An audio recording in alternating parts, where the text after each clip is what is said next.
Hi, my name is Anna Waismeyer, and I'm the Xbox Research Accessibility Lead, and my pronouns are she, her.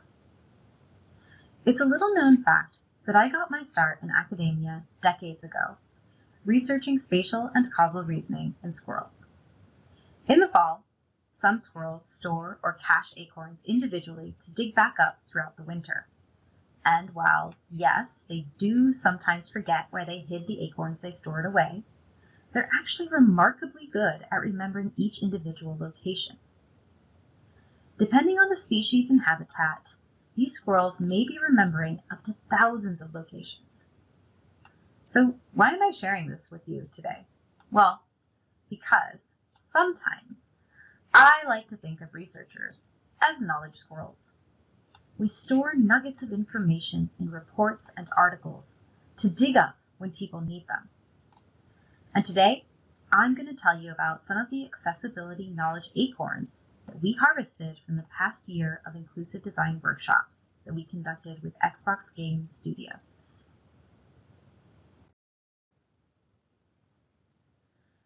At this point, you might be wondering, what is an inclusive design workshop? Well, fortunately, I know quite a bit about them. An inclusive design workshop, or IDW for short, is aimed at changing the way that teams think about and apply inclusive design principles during product development. During each workshop, developers first spend time learning about inclusive design and accessibility directly from subject matter experts. Then, they participate in exercises in which they get to practice applying those learnings to product design. For the learning thing portion, we first give our 101 or 101 presentation, in which developers learn about the inclusive design approach that was developed by Microsoft Design after hundreds of hours of research with many people from diverse backgrounds, and we explain how it can be applied to gaming and gaming-related experiences. We also embrace the disability community's value of nothing about us without us. All attendees learn about accessibility by directly interviewing 4 subject matter experts. We like to call them accessibility advisors. In those interviews, developers get to ask questions like, what is one thing that you think gets overlooked by developers when it comes to accessibility? Or maybe, how did you get into gaming? What features do you usually use when gaming?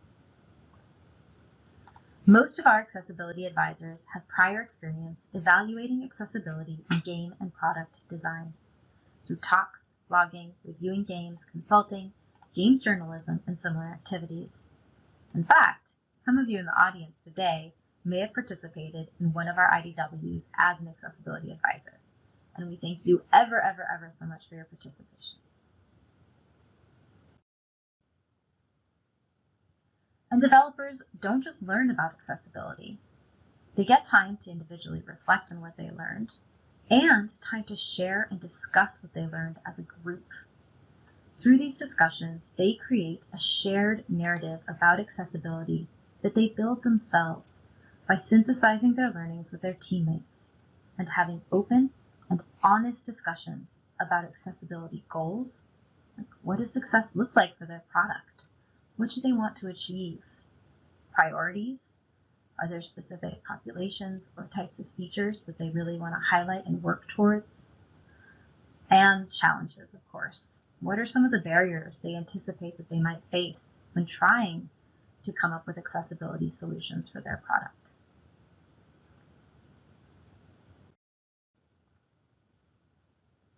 Today, I'm going to share with you the top 6 learnings, or knowledge acorns, as I like to call them, that developers captured in interviews with our accessibility advisors last year.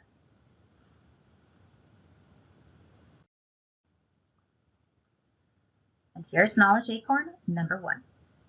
Design with accessibility in mind from the start, or, as I like to think about it, don't leave out the blueberries. Okay, I know the blueberry muffin metaphor comes up quite a bit in game accessibility, but that's because the metaphor works. When accessibility is baked in, like those delicious blueberries, Accessibility becomes easier and more efficient to implement. Take my talk, for example. I wanted to make sure there would be space for captions and my video recording. I could have just made my slides without considering those design elements, and then probably had to move everything around afterward to make space for them. But instead, I created placeholders to sit in those spaces so I could create my slides with the confidence that when I added my video recording and captions, I wouldn't have to move anything at all. Baking accessibility in also helps you take a more holistic approach to accessibility. If accessibility is baked in, it's part of your product vision, and it can't be easily removed or cut from the final product experience. It will permeate through your entire product experience, including marketing, documentation, and other community elements. You'll also be less likely to unintentionally create experiences that either feel like they punish people for having a disability or maybe make them feel othered. For example, accessibility features that are added later with no immersive characteristics can feel tacked on or like they weren't part of the original vision for the game, suggesting that players with disabilities weren't actually part of the intended audience. And while those players are still very appreciative of having the features there at all, it can feel othering to see that the features were not part of the original vision of the game. Some games even gate experiences behind interactions that require the use of a specific sense or maybe an inaccessible action, meaning that people who can't engage in those interactions can't have those experiences, even if that's what they want. Which means that it's not that they're choosing to not engage in those, but they're actually not being allowed to engage in those in the way that they need to. So at the end of the day, consider the fact that it's just easier and less costly to achieve a higher degree of accessibility by designing with accessibility in mind from the start.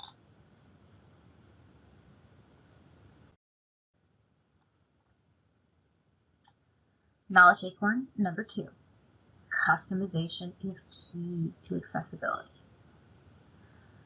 From t-shirts to charcuterie boards, apparently, people want to customize their experiences to best meet their needs. Yes, there are customizable charcuterie boards. I found them in preparation for this talk. There are many customizations that we take for granted. For example, imagine that you can't change the volume on your television. It's set to one level, and that is it. Think about all the downstream consequences that would have on how you interact with this product.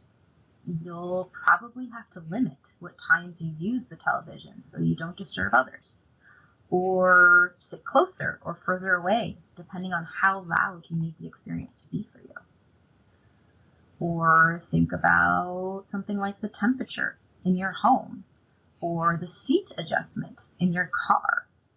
If you can't adjust the temperature in your actual home, you're going to have to put on more clothes or take more off, right? In order just to feel comfortable in your own space. Or the seat adjustment in your car. I'm particularly short, so this one hits hard for me. And whenever I get into a car, the first thing I have to do is adjust my seat higher and closer in order for me to be able to safely conduct a vehicle. If those products weren't designed to be customizable, they would reach a very limited audience. I wouldn't be able to drive a car, most likely, right? And accessibility is part of a customizable experience. It helps you reach a broader audience, including people with disabilities and beyond. For people with situational or temporary disabilities, or people for whom those accessibility features are just helpful for other reasons.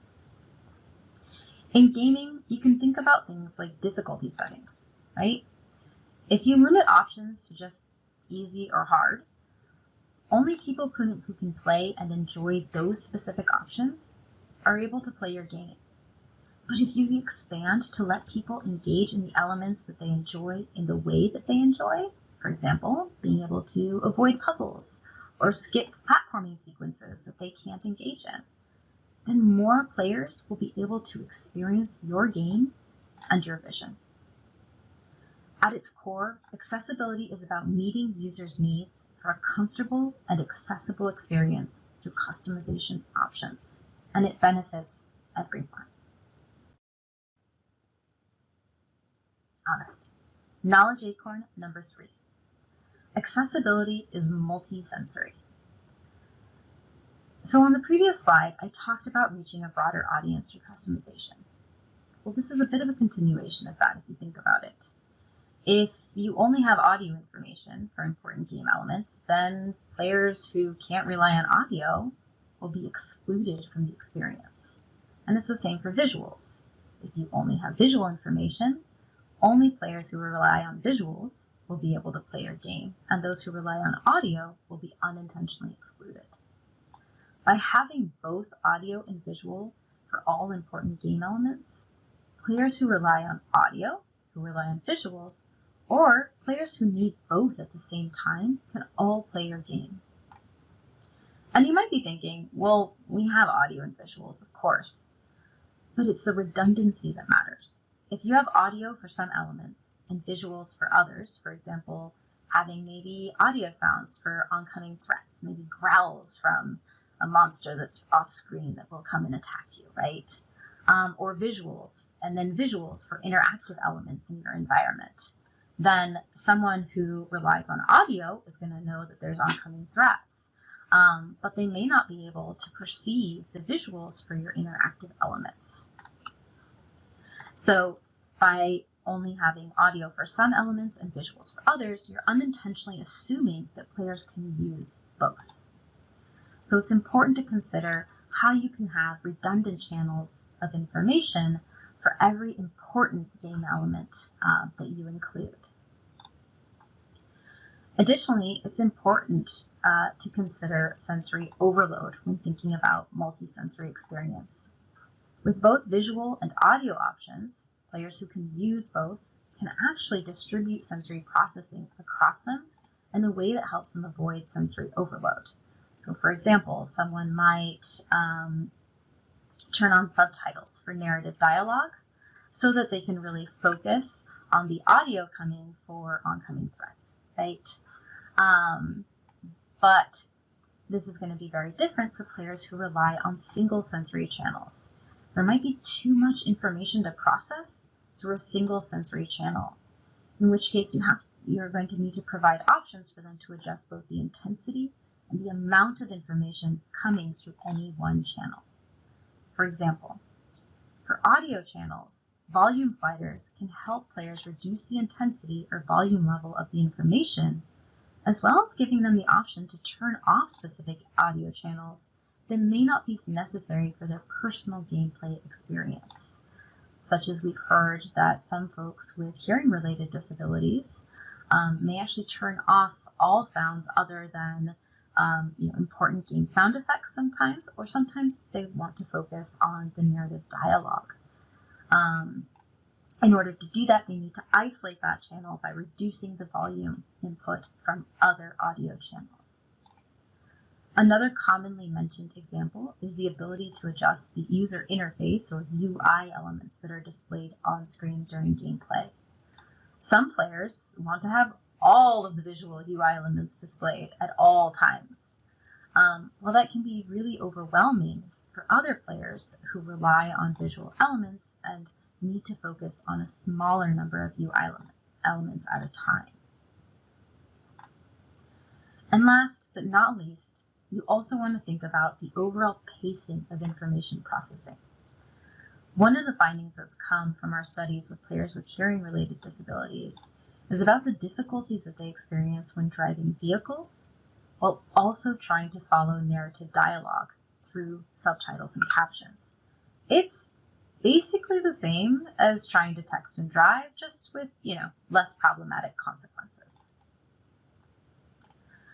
So thinking through how much information players may need to take in at any one point in time, and thinking through solutions for how you can potentially provide that information maybe outside of that context or in other ways. In sum, consider ways of conveying important game information through multiple sensory channels and provide options for the intensity and amount of information presented through any single sensory channel. Don't assume that people are going to be able to distribute it across multiple senses.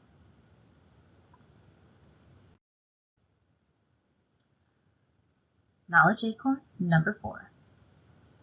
Accessibility needs to be accessible. Remember when I talked about adjusting my seat in the car earlier? Okay, now imagine that you're getting into a car, but you can only adjust your car seat after you start driving. That would be pretty difficult and probably incredibly unsafe and most definitely a bad experience overall. To use gaming as an example, imagine that you launch a game in a foreign language that you don't know. And as you start, the game launches into a cutscene and some gameplay before you're able to get into the menus and change the language option. Now, you've missed all that information and there's no way to get it back. You'd probably be pretty frustrated. Well, for both of those scenarios, it's the same for accessibility. It has to be available from the start so that players are able to start the experience without missing any content or gameplay. And so that's one way to make accessibility accessible. Make sure it's there from the start so people can use it to create an experience that is going to work for them. And hopefully, you created so many awesome accessibility features at this point that you're worried that people are going to get lost in the menus and won't be able to find all the awesome things you created. This is where redundancy and customizable presets can help. Redundancy means that you list accessibility features both in your standard menus and also in their own separate accessibility menu. In this way, whether people identify as having accessibility needs or not, they're able to discover your features in the way that makes the most sense to them. And for the people who really have important accessibility needs, they can go to a subset menu that helps direct them towards the features that you, as the game developer, think might be able to help them play your game.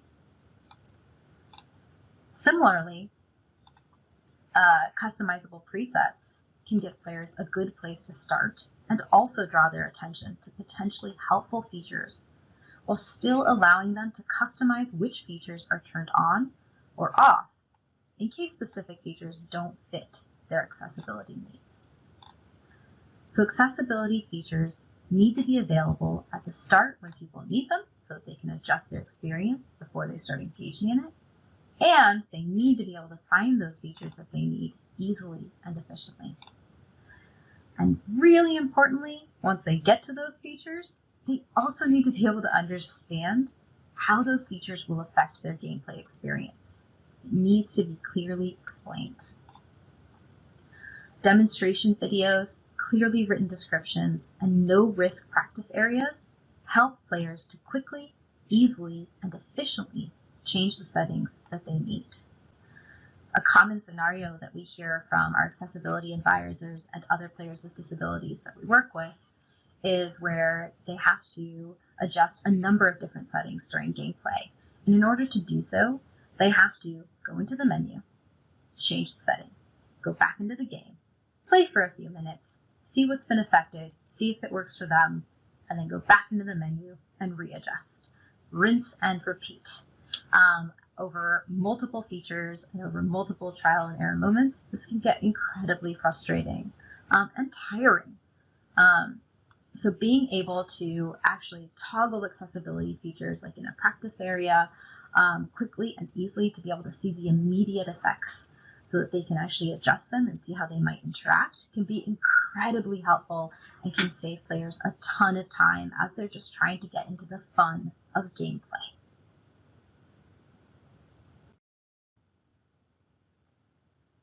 Knowledge Acorn number 5.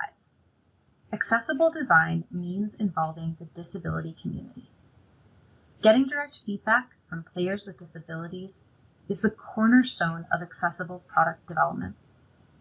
People with disabilities, their perspectives and experiences must be included in any products designed for the disability community. This includes getting feedback through user research with players with disabilities, working with game accessibility consultants, and providing accessible feedback channels that allow for different input methods, including text, audio, and video options. For example, Playground Games launched Forza Horizon 5 with an American Sign Language and British Sign Language picture-in-picture feature, and they wanted to get feedback about this feature from the community using it. In order to do so, they put out a feedback survey in which players not only received questions in American or British Sign Language, but were also able to provide responses using sign language through video capture. And this isn't limited to the design of game features. When creating characters or narrative that includes disability, it becomes even more important to get community feedback during development to ensure accuracy and respectfulness of the representation. It's important not to assume what characters with disabilities should look like in games or what their needs might be. And last but not least, hire developers with disabilities. The more we can get developers with disabilities into the game developer community, the more accessible and inclusive the community will be.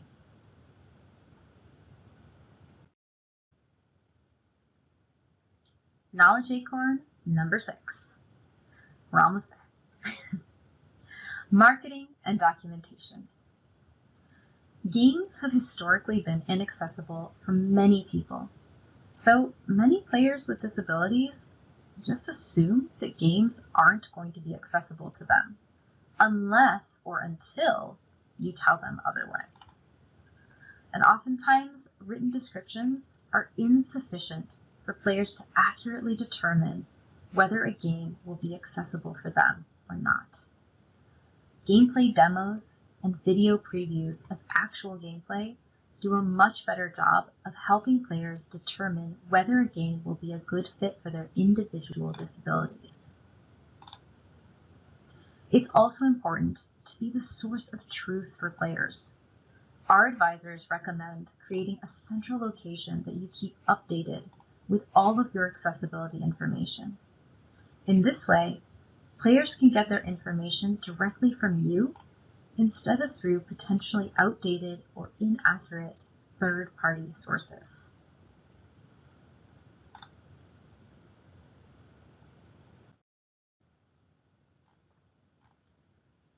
Okay, in sum, if you're going to be accessible, bake it into your product design and vision so that it's efficient, less costly, and a better, more inclusive experience for everyone.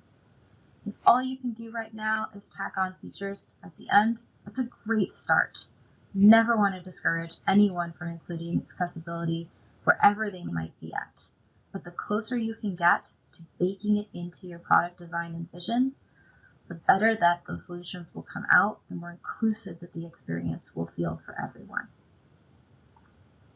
Remember that accessibility is not a one-size-fits-all experience. The disability community includes a wide range of experiences, especially when you consider situational and temporary disabilities as well. Situational and temporary disabilities include things like folks who may have had an ear infection and may have a loss of hearing temporarily as they recover. Situational might be when you're in a loud space and so you can't hear the game console that you're trying to play on, right? And so in that case, you will need accessibility solutions that help with something like hearing-related disabilities. So if you want to reach that wider audience, customization is key.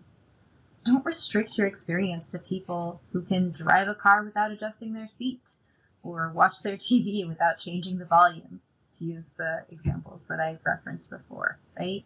Try to reach that broader audience and include as many people as possible. Remember to create a multi-sensory experience. Don't assume that players can use both visual and auditory information at the same time. Duplicate those channels across your experience. And consider the balance of information processing both across these sensory channels and within them as well. Make accessibility accessible. Don't make players go on a treasure hunt to find accessibility settings. Put them at the start where they need them. Make them easy to discover and provide clear explanations and demonstration videos when possible, so that players know what the features do to their gameplay experience when they find them. Involve the disability community. Don't make assumptions about what people with disabilities do or don't need. Ask them, talk to the community. They want to provide feedback. They want to help. Speaking of which, make sure to market to the gaming and disability community as well, and provide accurate and updated accessibility information. Tell everyone about the awesome experience you've created so that everyone can get excited about your game.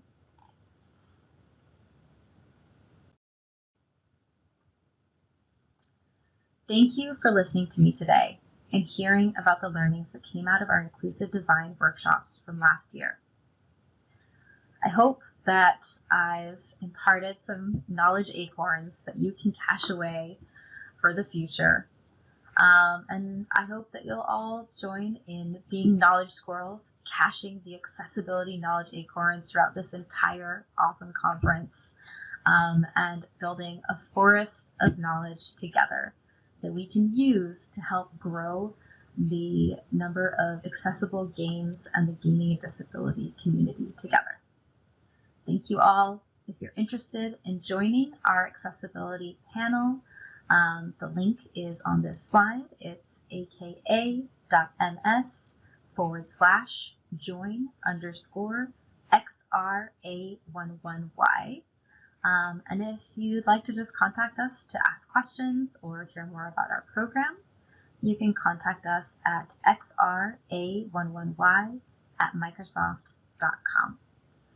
Thank you so much, and I hope you have a wonderful rest of this conference.